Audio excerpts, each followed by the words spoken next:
Hello అండి, welcome to our channel. ఈ రోజు మనం గుండె నిండా గుడిగంటలు సీరియల్ గురించి చెప్పుదామంటే చెప్పుకునే ముందు స్మాల్ రిక్వెస్ట్ అంటే మా ఛానల్ ఎవరైతే కొత్త చూస్తున్నారో ప్లీజ్ సబ్స్క్రైబ్ మర్చిపోద్దు. ఇక వీడియోలోకి అయితే వెళ్ళిపోతాం. మౌనిక పెళ్లికి వచ్చిన దినేష్ అందరి ముందు రోహిణికి ఒక గిఫ్ట్ బాక్స్ అయితే ఇస్తాడు. ఇది మీ నాన్న పంపించాడు అని ఒక అబద్ధం అయితే చెప్తాడు. కానీ అక్కడ ఉన్న వాళ్ళందరూ కూడా చాలా హ్యాపీగా ఫీల్ అవుతారు. ముఖ్యంగా ప్రభావతి చాలా హ్యాపీగా ఫీల్ అవుతుంది. తర్వాత కామాక్షి దినేష్ కి భోజనం చేసి వెళ్ళమని చెప్తే దినేష్ మాత్రం తర్వాత చేస్తానంటూ పక్కకైతే వెళ్ళిపోతాడు. తర్వాత ప్రభావతి ఆ గిఫ్ట్ బాక్స్ ఓపెన్ చేయమని చెప్తే రోహిణి అందులో ఏముందో తెలియక చాలా టెన్షన్ పడుతూ తర్వాత ఓపెన్ చేస్తానంటూ తను కూడా పక్కకైతే వెళ్ళిపోతుంది.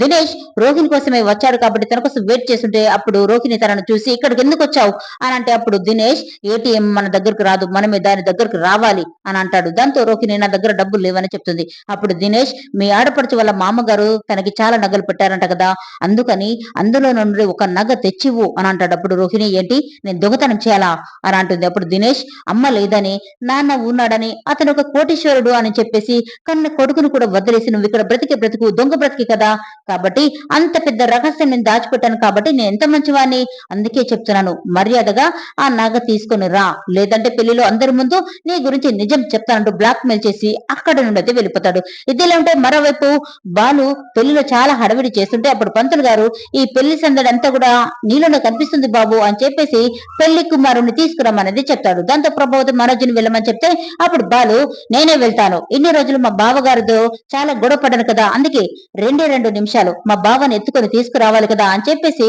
అక్కడే ఉన్నటువంటి రాజేష్ కు మెల్లగా కారు రెడీగా చేయమని చెప్పేసి సంజు దగ్గరికి వెళ్తుంటాడు. కానీ దారి మధ్యలో మీనా అడ్డుపడి నాకెందుకో చాలా డౌట్ వస్తుంది, అసలు మీరేనా, నిజంగా మీరు మారిపోయారా, మనస్ఫూర్తిగా ఈ పెళ్లికి ఒప్పుకున్నారా అని అంటుంది. అప్పుడు బాలు నీకెందుకు ఈ అనుమానం వచ్చింది అని అంటే అప్పుడు మీనా మీ అన్న లక్షలు మింగితే ఈ రోజు వరకు తనను క్షమించలేదు కదా, మీ తమ్ముడు ప్రేమించి పెళ్లి చేసుకుంటే ఇప్పటికీ తనను కొడుతూనే ఉన్నారు కదా, మరి ఈ పెళ్లి కొడుకు విషయంలో ఇంత ఈజీగా ఎలా రాజుపడ్డారండి అని అంటుంది. దాంతో బాలు నేను మౌనిక కోసం కాంప్రమైజ్ అయ్యాను, నాకు పెళ్లి కొడుకు గొడవ జరిగింది, కానీ మౌనిక అతను బాగా ఇష్టపడుతున్నాడు కదా, అంటే మౌనికని చాలా బాగా చూసుకుంటాడనే కదా, అందుకని ఇలా చేస్తున్నాను అని చెప్పేసి అంటుంటే అప్పుడు మీనా మీరు మారితే మంచిదే కదండి అని అంటుంది. అప్పుడు బాలు సరేనని చెప్పేసి పెళ్లి కొడుకును తీసుకురావడానికి సంజు దగ్గరికి అయితే వెళ్తాడు.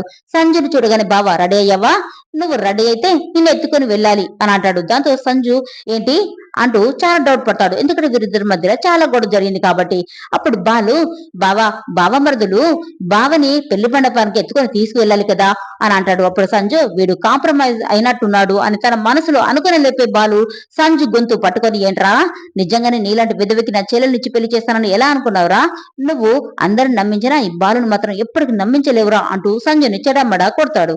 దాంతో సంజు స్పృహ కోల్పోతాడు. తర్వాత సంజు చేతులు కట్టేసి తన భుజంపై ఎత్తుకొని బయటికి అయితే వెళ్ళిపోతాడు. ఇదిలా ఉంటే మరోవైపు రోహిణి మౌనిక దగ్గరకు వచ్చేసి మౌనికని వాష్రూమ్ కి పంపించి అక్కడున్న నగలలో నుండి ఒక నగను తీసుకొని అక్కడి నుండి అయితే బయటికి వెళ్ళిపోతుంది.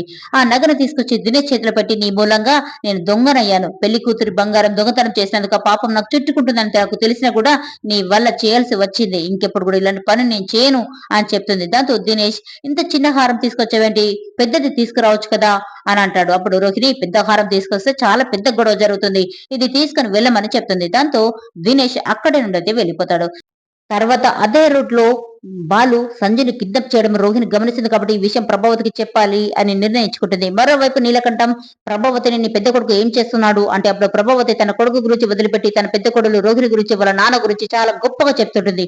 అంతలోనే రోహిణి చాలా టెన్షన్ పడుతూ అక్కడికి వస్తుంది. ప్రభావతిని పక్కకు రమ్మని చెప్పేసి బాలు సంజయ్ని కిడ్నాప్ చేశాడని చెప్తుంది. అప్పుడు అక్కడికి మీనా వచ్చేసి ఏమైందత్తయ్యా అంటే అప్పుడు రోహిణి పెళ్లి కొడుకుని మీ ఆయన కిడ్నాప్ చేసి ఎక్కడికో తీసుకువెళ్ళాడు అని చెప్తుంది. దాంతో మీనా నిజమేనా నువ్వు చెప్పేది అని అంటే అప్పుడు ప్రభావతి నీకు చెప్పకుండా ఇదంతా చేశాడా అని అంటుంది. దాంతో మీనా లేదత్తయ్యా, నాకు డౌట్ వచ్చి అడిగాను, నిజంగానే మారిపోయినట్లు మాట్లాడారత్తయ్య, కానీ ఇంత పని చేస్తారని నేను అస్సలు అనుకోలేదు, నేను ఎలాగైనా ఆయన్ని తీసుకొస్తాను అని చెప్పేసి రూమ్ లోకి అయితే వెళ్ళిపోతుంది. తర్వాత బాలు కారుని పోలీసులు ఆపేసి ఎక్కడికి వెళ్తున్నారు అన్నప్పుడు బాలు నా చెల్లెలకి పెళ్లి జరుగుతుంది, అందుకని పూల జడ తీసుకురావడానికి వెళ్తున్నాను అని అబద్ధం చెప్పేసి అక్కడ నుండి అయితే వెళ్ళిపోతారు. ఇది లేవంటే మరోవైపు పెళ్లి మండపం అందరూ కూడా చాలా టెన్షన్ పడుతూ ఉంటారు.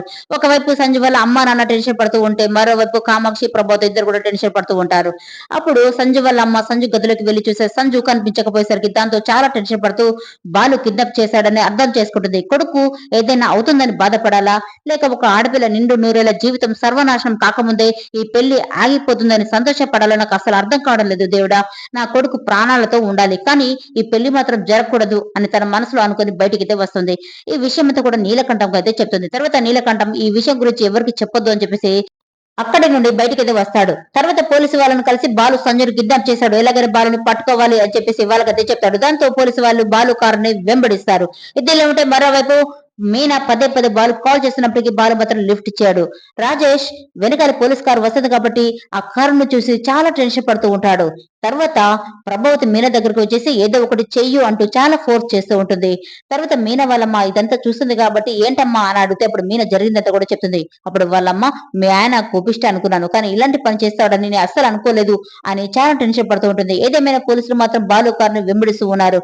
మరి రేపు వీడియోలో బాలు తన చెల్లెల్ని ఎలా కాపాడుకుంటాడో చూద్దాం. ఈ వీడియో మీకు నచ్చినట్లయితే ప్లీజ్ సబ్స్క్రైబ్ చేసుకోవడం మర్చిపోవద్దు.